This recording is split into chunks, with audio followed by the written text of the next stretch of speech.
a 19-year-old who can't legally drink champagne in Japan, just won back-to-back races to become the youngest championship leader in Formula One history. And the driver he held off to do it? Oscar Piastri, who hasn't started a race this season, missing the first two, only to get back in the car at Suzuka to lead the Grand Prix for 15 laps like he's never been away. What a race. Welcome back to Away We Go podcast. Are you ready?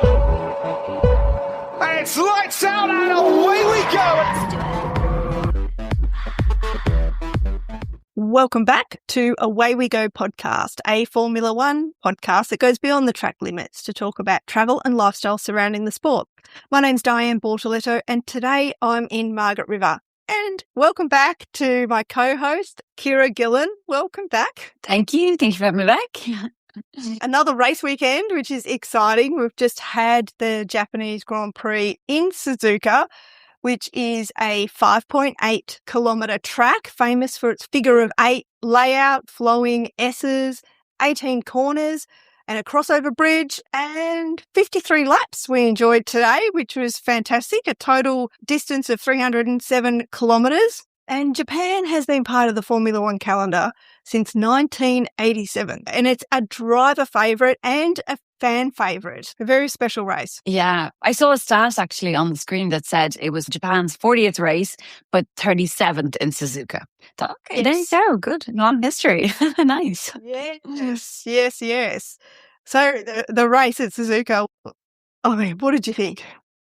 It was crazy. Yeah, it was really good. I was extremely nervous for most of it because I just thought the inevitable is going to happen and it's going to be a Mercedes 1-2. And I was so delighted that it wasn't. Sorry, Mercedes. Sorry, George.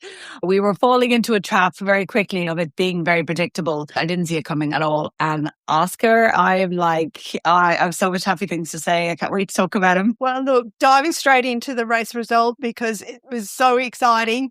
So we had Kimi Antonelli, who took the top step, who won, who's leading the championship now, the youngest driver in Formula One history ever to lead the World Drivers' Championship. He's 19 and 200 and something days old, not 20 yet. So he won in the Mercedes. Oscar Piastri in McLaren came second. So this is the first time Oscar has started a Grand Prix this season.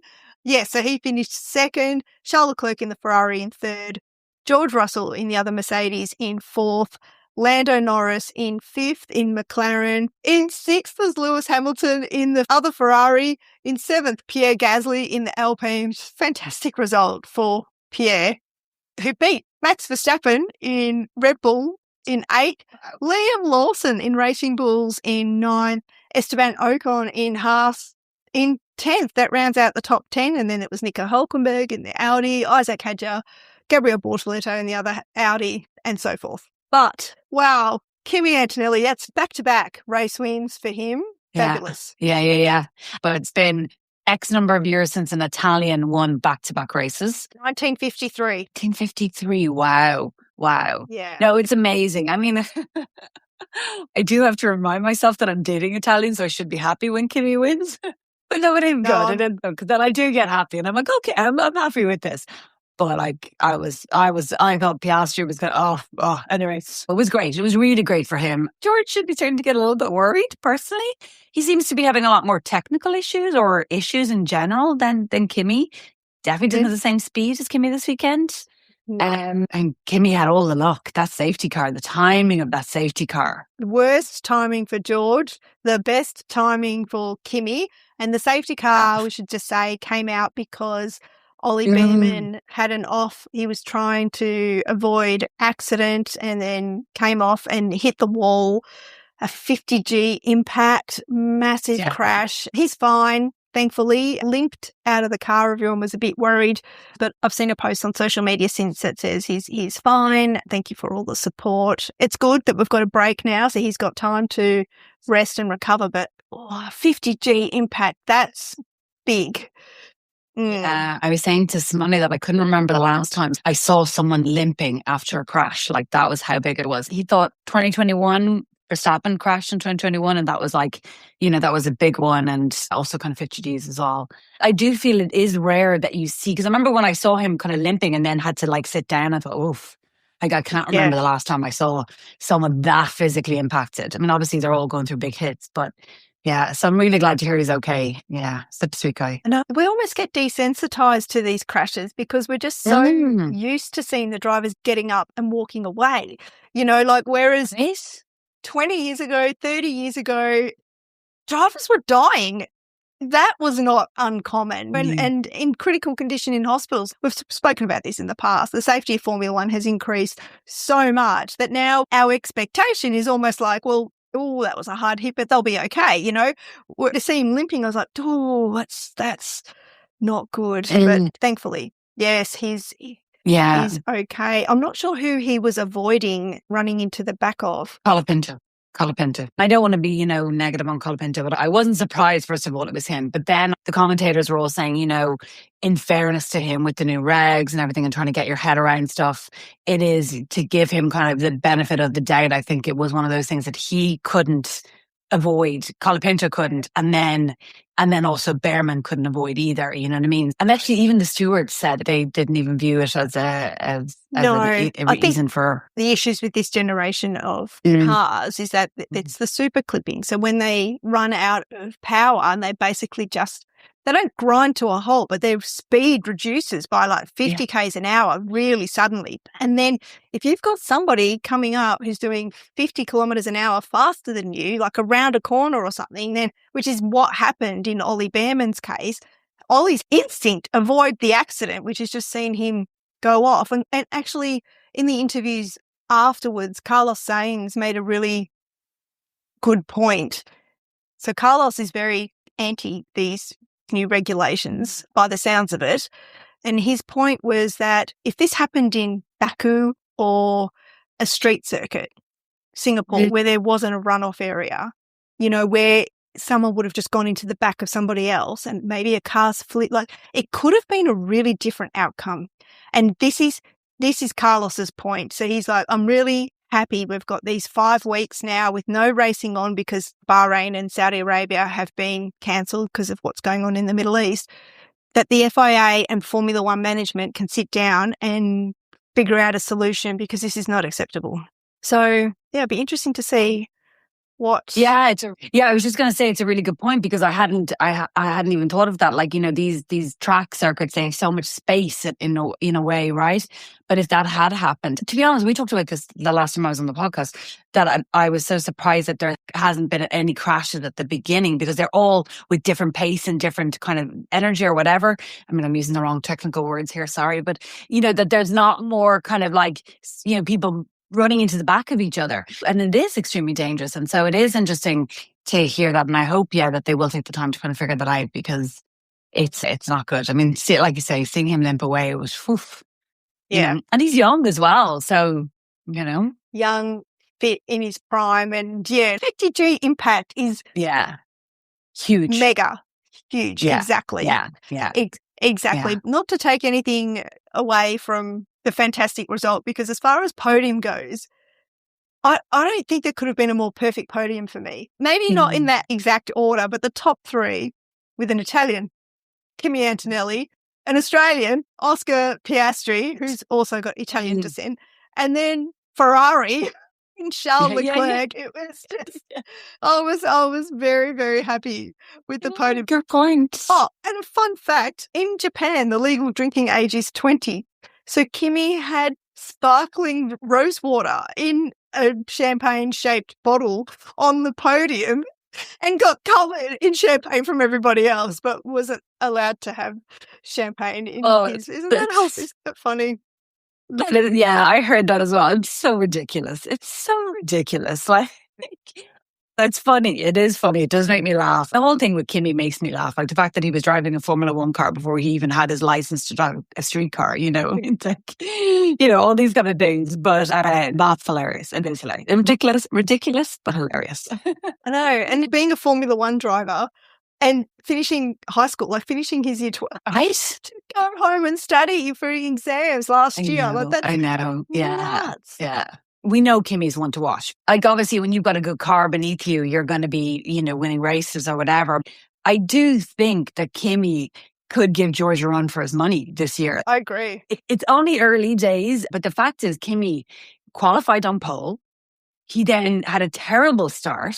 Oh, awful. Gosh, he dropped down to 6th position. He had an awful start. Something about dropping the clutch too quick and his wheels spun. He dropped down to 6th position on that first lap. Yeah. And then, didn't panic, but got himself back into a position that, okay, now, admittedly, the safety car was very lucky timing, but I still believe, unfortunately, that even if that safety car hadn't happened and Piastri had been ahead, Antonelli had the speed to take Piastri, unfortunately, and we'll get into that. He just seems to be very, very cool, calm and collected.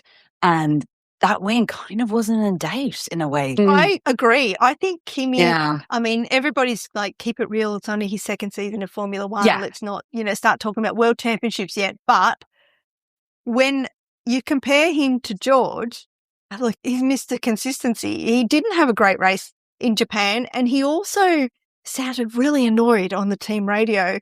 The bits that we heard anyway on the broadcast, he was just really annoyed with the safety car timing. Nothing anybody could have, no one's got a crystal ball. Nothing anyone could have done about that. Nice. So he missed the safety car by 1 lap, which meant he didn't get that cheap pit stop that Kimi got.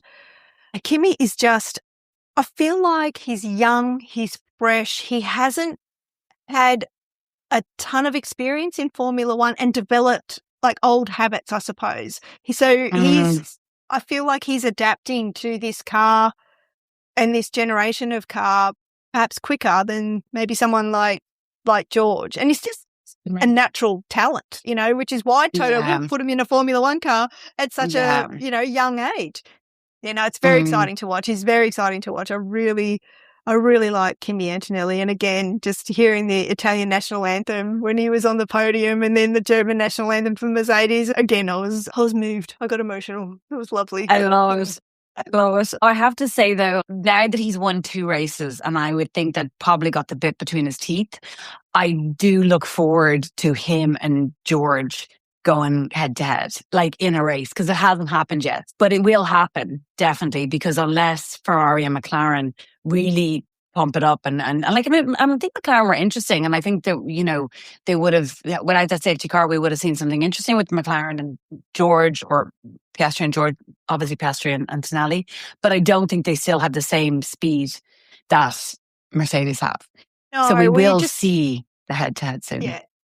Like after the safety car, and once Kimi Antonelli was in the lead of the race, his lead just kept increasing. He was, 4 seconds in front of Oscar. Then it was 7, and then it was like 11, and then he ended up winning by 16 seconds or so. It was absolutely phenomenal that he just kept pushing and got fastest lap of the Grand Prix.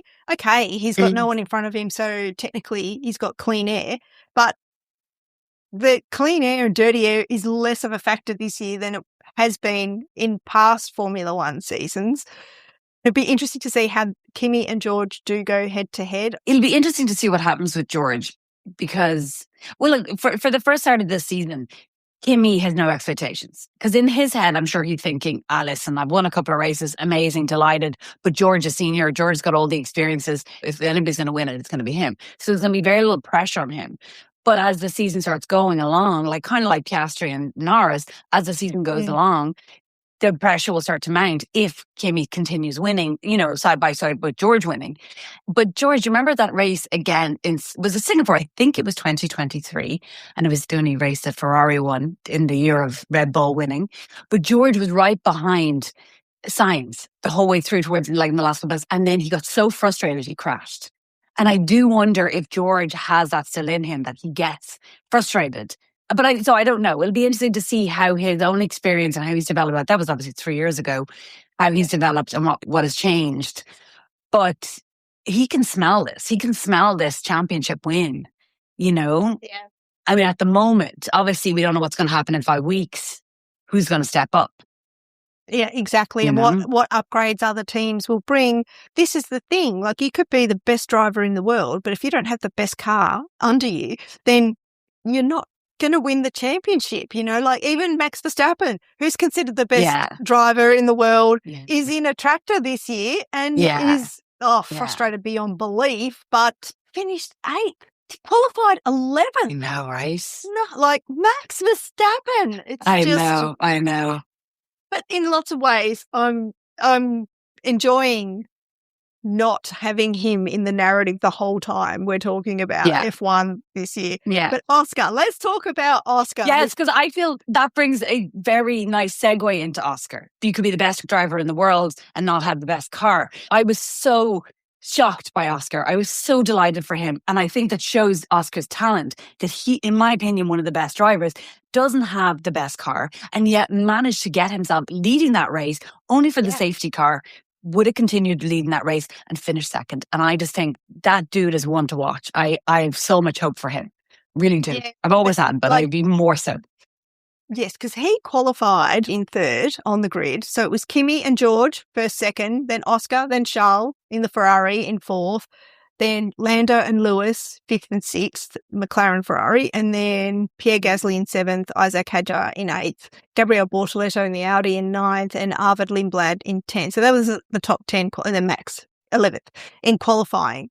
Now, the start, as we said, Kimi Antonelli had the worst start, and Oscar did a Ferrari slingshot and just came out of nowhere screaming at the TV. It was so amazing and exciting to watch, and to see him leading the Grand Prix for, 15, 16 laps was just fantastic. And he's out-qualified Lando every race this season, even though he hasn't started. This is the only race he's actually started. Lando finished in 5th. Oscar was on the podium in 2nd. Yeah. Lando, one-hit wonder. Did I say that? I know I would be stupid to count Lando out at this point, so I'm not going to say anything, but my little hopes and dreams are on Oscar. Obviously, Ferrari, don't get me wrong. We'll come to Ferrari because I have issues with them from this race. But Oscar, like for me, he has not raced. He's had missed the first 2 races of the season. He gets in that car and he's leading the race for 15 laps. And it was only for the fact that they thought, listen, let's pit, let's get ahead of George, let's not let him undercut us. And obviously then the safety car came. He was also unlucky with the safety car, but he would have been leading. Now, I still think Antonelli probably would have come and taken him. But the point I feel is really worth making is that guy finished second in a car that hasn't been performing. He's done no racing. And he's gotten himself up there. And I just think he is the making. He is the making of a champion. What I'm hoping is going to happen for McLaren now is that will invigorate them and go, okay, we've unlocked something. Because they clearly unlocked something in that, the waste of China. They realized they did some good work. And hopefully they're like, okay, we can challenge Mercedes, Well, I don't know if McLaren can challenge Mercedes, but I reckon Oscar in a McLaren could challenge Mercedes. So that's Oscar on his own. No one else helping him. One thing I did hear was, because you were talking about the dirty air and the clean air, and they were actually saying, the commentators on Formula One TV, they were saying actually that it feels like for Mercedes, dirty air is an issue for them. That when they're in clean air, they're away in a hack, they're gone, you can't catch them. Yep. But dirty air is an issue for them. Like George really struggles to get past Claire. And he got past him once. Yeah, you know what I mean? And Ferrari really weren't setting anything on fire this weekend. Getting the podium was amazing, but they weren't. I had them up there thinking that they would be topping some tables, but I actually picked Lewis to win in one of my pick the podium prediction accounts, not to be. And Lewis was really, really deflated after the race. When he doesn't have a good race, oh gosh, he's so low. But in fact, I saw a fabulous interview with him with Be In Sports Asia on Instagram, and they asked him about Japan and not about racing, about his thoughts on Japan. So he went to Japan early, worked out his schedule so he could spend some time in the country. He was snapped with Kim Kardashian walking out of a wedding dress shop, which I think they must have known there were photographers or people following them. And I reckon they just went in to give them something to talk about. That's what I would have done anyway. But he's got a real affinity with Japan. And in this interview, it said that he was bullied at school. He's come out and he's openly said he's got ADHD. So he was a kid with all of this energy, forever climbing trees and couldn't sit still, essentially. And because he was being bullied at school, he asked his dad if he could do karate. He was 6 years old and he started doing karate as a 6-year-old. And from the practice of karate, he learned discipline, he learned respect, he learned all of these things that set him up to being the disciplined athlete that he is now. So all those values have sort of carried through. And, you know, how gaming culture has had a big impact on him, you know, Nintendo, PlayStation, all of that, Japanese art and music, etc.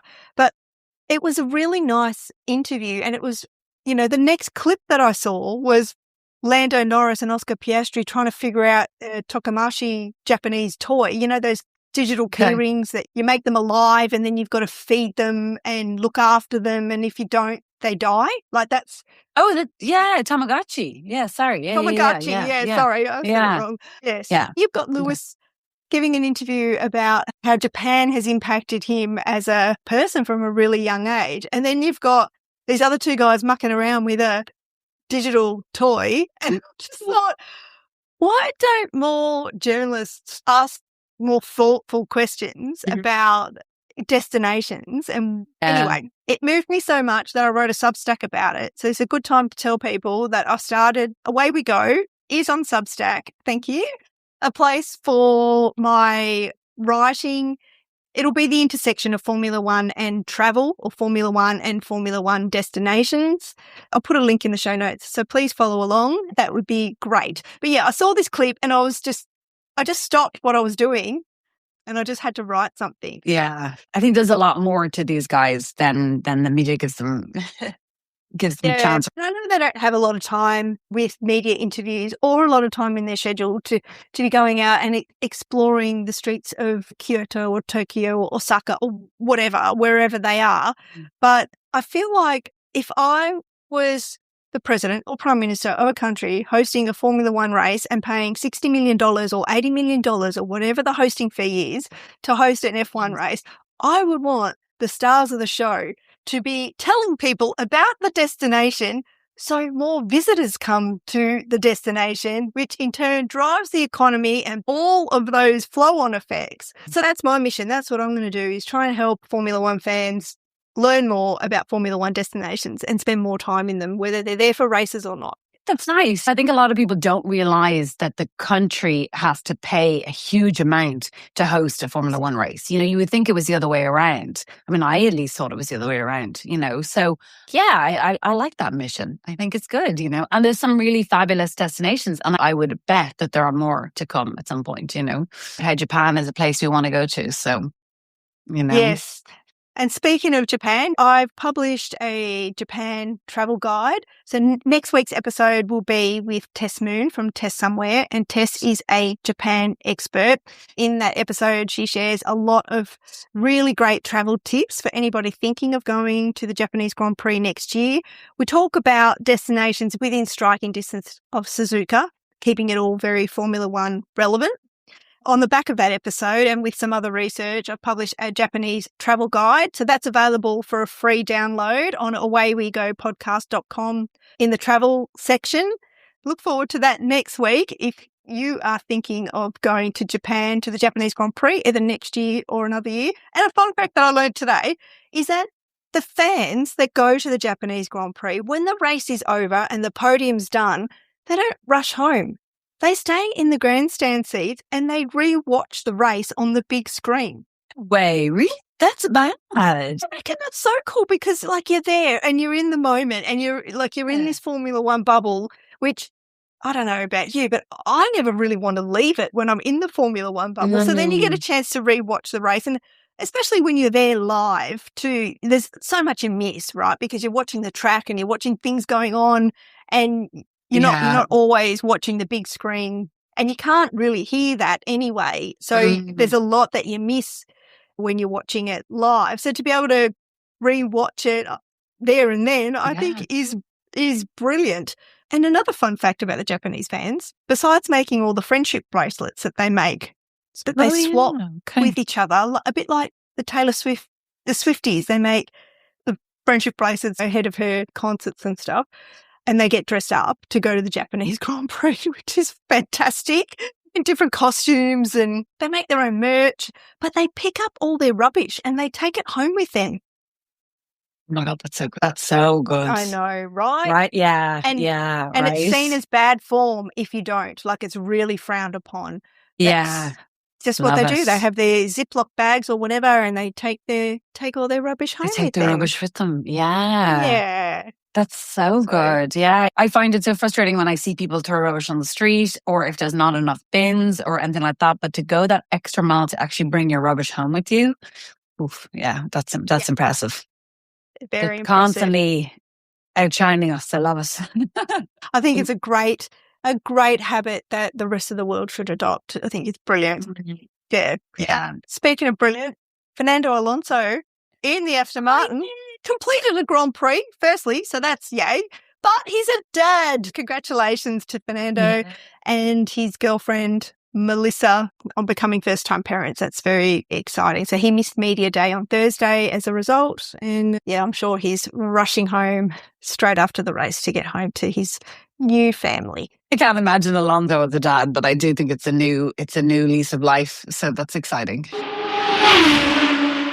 Other F1 news that we should just mention, Jonathan Wheatley is no longer team principal of Audi. Feels like really old news now. That happened last week. He's out and, all the rumours swirling around is that he'll be moving over to Aston Martin, but there's no announcements about that yet. Matteo Binotto, the Italian who was head of Ferrari before Fred Vasseur stepped in, is taking over the leadership of Audi. I mean, he was head of the Audi project anyway. I think they're still trying to find a team principal though there in Audi though. I did read something that they're still going to find somebody else, but I mean, like Wheatley seems like such a nice guy. It's kind of mad, to not get on with him kind of thing. I know it's the other way around. I think it was more that he wasn't getting on with Binotto, but yeah, interesting. Because I thought they all had the term was garden leave, but I'm not sure that's the right term.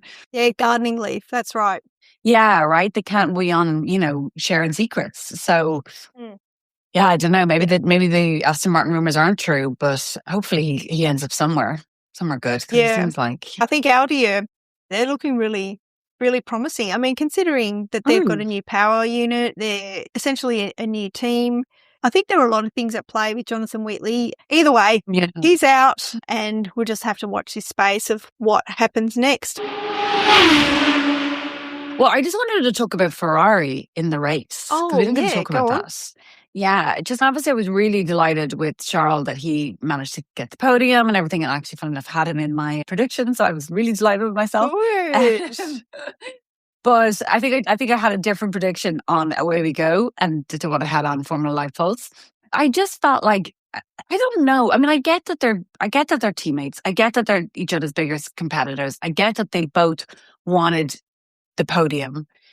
But I just feel like Ferrari don't seem to work together to it's like they were like, if Charles comes on the thing saying, we're losing a lot of time here. And I'm not expecting them to say, hey, Lewis, pull over and let Charles through.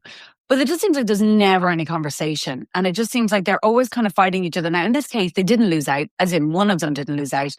Charles got the podium. Great. He did also qualify ahead of Lewis, so I do think it was more fair. But there just seems to be like this kind of thing of, well, we're just going to fight each other and to the detriment of the team game. You know what I mean? In this case, I understand probably where Hamilton was coming from, because I'm sure in his head he thought, well, if I let Charles through, I'm going to have George on my ass and then I'm going to be down to fifth. And he ended up even being sixth in the end because Norris took him in the end. So I get that. And I get that he didn't want that to happen. But I still feel like they just don't play the team game with each other. And I get it. They're both equally competitive. So it's frustrating to watch. Did you see in the cool-down room, Charles was saying, have the replays of the moments in the cool-down room before they go on the podium, and Charles and Lewis were battling. Charles said, we made contact, and it was lucky that I didn't have an adventure, or I could have had an adventure, as in going off track. As a result, that was so close. I thought, oh my God, they're going to take each other out. Yeah. And thankfully, they didn't. I feel like you've made a really good point there. It feels like Charles Leclerc and Lewis Hamilton are both driving for Ferrari, but it almost feels like two teams, like not one team. Right? You know what I mean? And I get it. Like, I get it. Podiums are so rare. I totally understand it. And I understand where Lewis is coming from. He's really trying to prove himself and get himself back up there. And Charles is his biggest enemy in a way. But it's like, they just never seem to be racing for I hate this phrase, but the greater good of Ferrari. Yeah. You know what I mean? And in this case, and it's exciting for us. I mean, obviously, to see them battle. I mean, everybody seems to be. I was like, turning my eyes, going behind my hands, going, please don't take each other out. Thank God they haven't. Yeah, I know. Like, right? so far. I feel like it's just a matter of time, though, before they do. We don't know what the deal was when Lewis joined Ferrari. We don't know that. Like, Lewis is not going to join a team like Ferrari and be number 2 driver.